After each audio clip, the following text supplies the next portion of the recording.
नमस्कार दोस्तों, आप सभी लोगों का स्वागत है मेरे YouTube channel OP general knowledge. दोस्तों, इंटरव्यू में क्या क्या सवाल पूछे जाते हैं मैं आज लेके आ रहा हूं इंटरव्यू पार्ट 2, जिसमें मैं आपको बताऊंगा कि जब आप अपनी पढ़ाई कंप्लीट करते हो, आप अपना डिप्लोमा कंप्लीट करते हो, आप अपना डिग्री कंप्लीट करते हो, उसके बाद से जब आप इंटरव्यू देने के लिए जाते हो, जहां पे एक HR मैनेजर, एक इंटरव्यूअर या एक ऑपरेशन मैनेजर आपसे सवाल पूछते हैं। आइए देखते हैं कि और किस तरह के सवाल आपसे एक इंटरव्यू में पूछे जाते हैं। सबसे पहले तो मैं उन कैंडिडेट्स को, उन स्टूडेंट्स को बधाई देना चाहता हूं जिन्होंने अपना फाइनल ईयर का एग्जाम दिया है और वो इंटरव्यू का प्रिपरेशन कर रहे हैं। चलिए दोस्तों, देखते हैं कि किस किस तरह का सवाल पूछा जाता है। उसके पहले इस वीडियो के अंत तक बने रहिए। जल्दी से जल्दी मेरे चैनल को सब्सक्राइब कीजिए इस तरह के वीडियोस देखने के लिए। धन्यवाद दोस्तों, आगे बढ़ते हैं। दोस्तों, सबसे पहला सवाल जो आपसे पूछा जाता है इंटरव्यू में, वो तो मैं पहले बता चुका हूं, लेकिन और क्या क्या सवाल पूछे जाते हैं वो आज मैं आपको बता रहा हूं। पहला सवाल दोस्तों, where do you see yourself after 5 year. आपसे सवाल पूछा जाता है where do you see yourself after 5 year. मतलब हुआ दोस्तों, आप खुद को 5 साल के बाद कहां देखते हो। कहां देखते हो मतलब कंपनी के अंदर, एक ऑर्गेनाइजेशन में आप जहां काम कर रहे हो, वहां पे आप 5 साल के बाद किस पोजीशन में पहुंचना चाहते हो, इस क्वेश्चन का मतलब हुआ। अब इसका आंसर हम कैसे देंगे, चलिए देखते हैं। दोस्तों, जब कभी आप इसका आंसर दे रहे हो ना, Where do you see yourself after 5 years, तो बिल्कुल सिंपली आपको बताना है कि मैं 5 साल के बाद खुद को एक सुपरवाइजर के पोस्ट में देखना चाहता हूं, एक मैनेजर के पोस्ट में देखना चाहता हूं। तो आप इंग्लिश में इसका आंसर कैसे देंगे वो आप बोल सकते हैं इस तरह से, I see myself as a supervisor और a manager in this organization. अब सवाल यह है कि क्यों आप देखना चाहते हो अपने आप को 5 साल के बाद। क्योंकि आप, इससे क्या होता है, जो इंटरव्यू ले रहा है आपका जो HR मैनेजर है, वो उनको क्या समझ में आता है और इसका पॉजिटिव इंपैक्ट क्या होता है, ये समझना बहुत जरूरी है। देखिए, जब आप बोलते हैं ना कि मैं खुद को 5 साल के बाद एक मैनेजर के पोस्ट में देखना चाहता हूं, इसका मतलब आप बता रहे हो कि आप 5 साल तक उस कंपनी में टिक के काम करोगे, आप छोड़ के नहीं जाओगे और मेहनत से काम करोगे। इसीलिए आप ये आशा कर रहे हो कि 5 साल में आपका प्रमोशन हो जाएगा एक सुपरवाइजर या फिर एक मैनेजर के पोस्ट पे। इससे आपकी स्टेबिलिटी झलकती है ना, कि आप वहां पे रुक के काम करोगे और आप मेहनत से काम करोगे, आप अपना इंप्रूवमेंट करोगे, स्किल डेवलपमेंट करोगे, टीम मैनेजमेंट के स्किल आप डेवलप करोगे।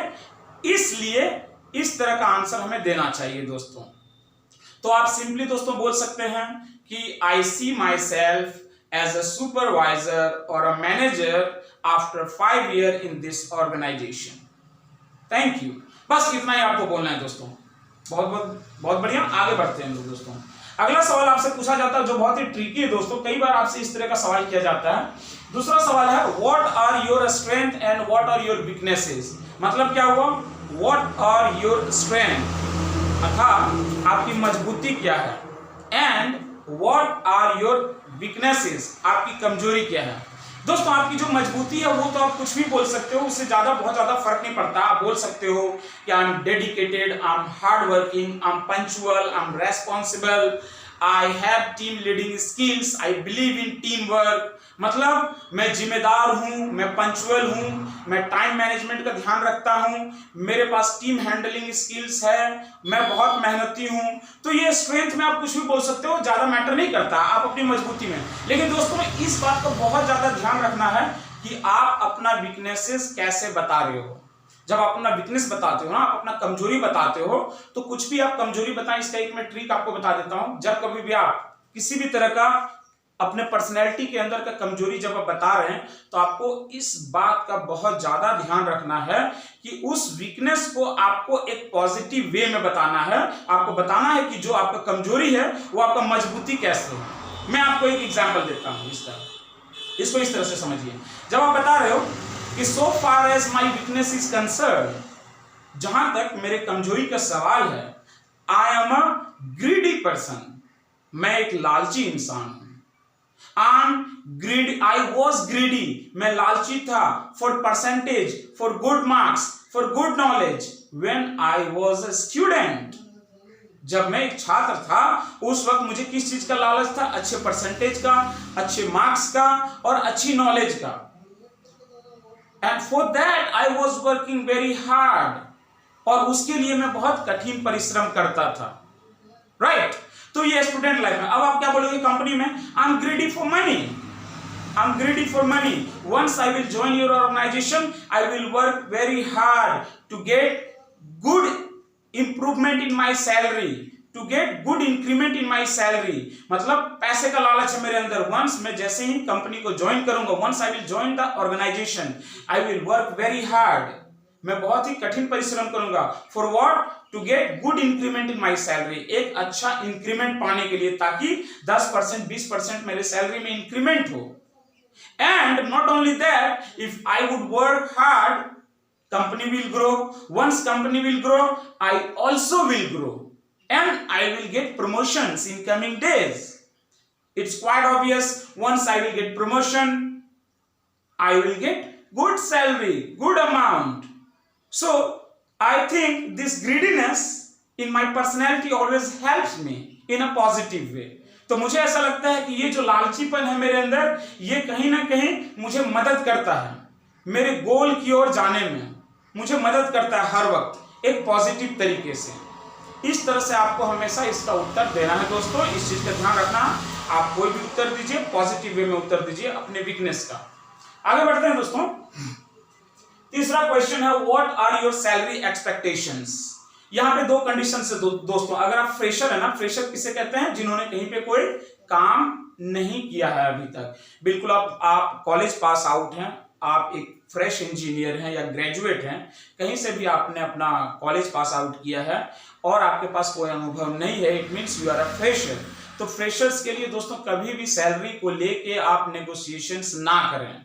आपसे पूछा जाएगा कि आप कितना पैसा चाहते हो, तो इसके लिए कभी भी कोटेशंस ना डालें। आपको सिंपली बोलना है दोस्तों कि कंपनी के रूल्स के अनुसार, लॉज के अनुसार जो भी आप एक फ्रेशर्स को सैलरी देते हैं वही सैलरी मैं एक्सपेक्ट करता हूं, nothing else. Means I am ready to get the salary as per company's policy, as per company's policy. जो कंपनी की पॉलिसी है for a fresher, I am ready to get that salary and that is what my expectation is, और वही मेरा expectation है, बस इतना बोलना है। हाँ, ये अलग बात है अगर आप एक एक्सपीरियंस्ड हैं, आपके पास काफी अनुभव है, आपने फील्ड में 10 साल 12 साल 15 साल 5 साल 2 साल 4 साल काम किया हुआ है, तो आप वहां पे नेगोशिएशंस कर सकते हैं। And that's also in a positive way. That industry का देखिए दोस्तों चलन है 10% इंक्रीमेंट, 20% इंक्रीमेंट, 30% तक इंक्रीमेंट होता है, 30% तक भी सैलरी में वृद्धि होती है जब आप एक कंपनी से दूसरी कंपनी में स्विच करते हो।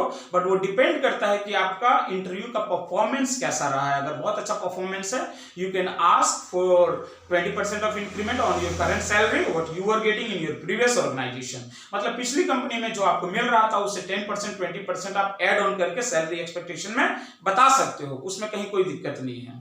फाइन, आगे बढ़ते हैं दोस्तों। अगला क्वेश्चन हमारा है, do you have any questions for us. ये दोस्तों ये बहुत इंपॉर्टेंट सवाल है, do you have any questions for us. ये आपसे पूछता है एक एचआर या ऑपरेशन मैनेजर जब आपका इंटरव्यू खत्म होने वाला होता है। ये ऑलमोस्ट लास्ट क्वेश्चन है जब एक एचआर मैनेजर आपसे पूछता है कि do you have any questions for us, क्या तुम्हारे पास कोई सवाल है हमारे लिए, क्या आप हम लोगों से कुछ पूछना चाहते हो। अगर ये क्वेश्चंस आपसे एक एचआर मैनेजर ने, एक टीम मैनेजर ने, एक ऑपरेशन मैनेजर ने, एक इंटरव्यूअर ने अगर ये सवाल आपसे पूछ लिया, इसका मतलब 99% आप ये सोच लीजिए कि आपका सिलेक्शन हो चुका है। इसीलिए आपसे लास्ट में पूछा जाता है कि आपके मन में कोई सवाल है हमारे लिए, इस कंपनी के लिए, तो जरूर पूछिए दोस्तों।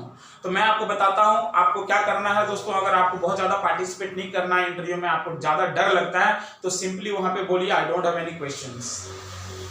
और अगर अच्छा और ज्यादा इंप्रेशन, आपके अंदर कॉन्फिडेंस और इंप्रेशन आप जमाना चाहते हैं तो आप बिल्कुल पूछ सकते हैं। लेकिन क्या पूछ सकते हैं मैं आपको बता देता हूं। आप पूछिए हमेशा हायरार्की के बारे में, can you just explain little bit about the hierarchy. अब ये हायरार्की क्या होता है दोस्तों? हायरार्की का मतलब सिंपली बिल्कुल शॉर्ट में समझिए, जब आप किसी भी कंपनी को ज्वाइन करते हैं तो एज अ एग्जीक्यूटिव ज्वाइन करते हैं, एक जूनियर इंजीनियर के रूप में ज्वाइन करते हैं, एक एसोसिएट के रूप में ज्वाइन करते हैं, एक टीम मेंबर के रूप में ज्वाइन करते हैं, और आप एक सुपरवाइजर के अंडर काम करते हैं, और वो आप उस सुपरवाइजर को रिपोर्ट करते हैं, और सुपरवाइजर जूनियर मैनेजर को रिपोर्ट करता है, जूनियर मैनेजर सीनियर मैनेजर को रिपोर्ट करता है, सीनियर मैनेजर वाइस प्रेसिडेंट को रिपोर्ट करता है या असिस्टेंट वाइस प्रेसिडेंट को रिपोर्ट करता है। तो ये जो चेन बना हुआ है ना दोस्तों, इसे हम कहते हैं हायरार्की। जब आप हायरार्की के बारे में पूछते हो तो इससे एक मैसेज जाता है मैनेजर के पास या एचआर के पास कि बंदा आगे बढ़ने में इंटरेस्टेड है, वो जानना चाहता है कि वो बंदा कैसे धीरे धीरे कंपनी के अंदर आगे बढ़ेगा, इसलिए आपने ये सवाल पूछा। तो ये बहुत ही अच्छा सवाल है, आप इस सवाल को रख सकते हो।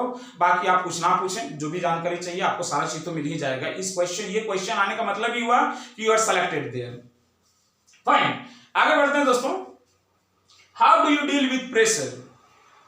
कई बार ये सवाल पूछा जाता है, how do you deal with pressure. जब आप कंपनी में जाते हो ना, तो वो जानना चाहते हैं कि देखिए कंपनी में, एक ऑर्गेनाइजेशंस में काम का बहुत ज्यादा प्रेशर होता है। कई बार अगर बहुत ज्यादा ऑर्डर है प्रोडक्शन का या फिर काम ज्यादा है तो आपको एक्स्ट्रा वर्क भी करना होता है और काफी सारी जिम्मेदारियां होती है टाइम के अंदर, और एक्यूरेसी मतलब सटीक पूर्ण और समय के अंदर काम आपको करना होता है एक प्राइवेट ऑर्गेनाइजेशंस में। तो यहां दोस्तों आपको ये बोल देना है कि जब प्रेशर होता है ना, दबाव होता है ना, तो आप इसको पॉजिटिव वे में लेते हो और अपने काम को समय सीमा के अंदर और सटीकता के अंदर काम करते हो आप, जिससे होता यह है कि आप कभी भी प्रेशर या दबाव अनुभव नहीं करते हो। Just because you are very much punctual, you are very much responsible, you are trained and you believe in accuracy along with completing your task within time. That's the reason pressure doesn't impact you. Doesn't impact me आप बोल सकते हो कि जो pressure होता है वो मुझे इंपैक्ट नहीं करता है, क्योंकि मैं बिल्कुल डेडिकेशन के साथ काम करता हूं और हमेशा रेडी रहता हूं। सबसे पहला प्रायोरिटी मैं अपने काम को देता हूं। तो इस तरह से आप इन सारे क्वेश्चंस का आंसर कर सकते हैं दोस्तों। इस वीडियो को अंत तक देखने के लिए दोस्तों आप सभी लोगों को धन्यवाद। आपका दिन शुभ हो। अगर आपके पास कोई भी क्वेश्चंस है तो आप मेरे कमेंट बॉक्स में लिखें, मैं अगले वीडियो में आपको बताऊंगा। और पहला पार्ट मैंने पहले भी रिलीज कर चुका हूं, आप उसे भी देख सकते हैं दोस्तों। आज के लिए इतना ही, धन्यवाद, थैंक यू।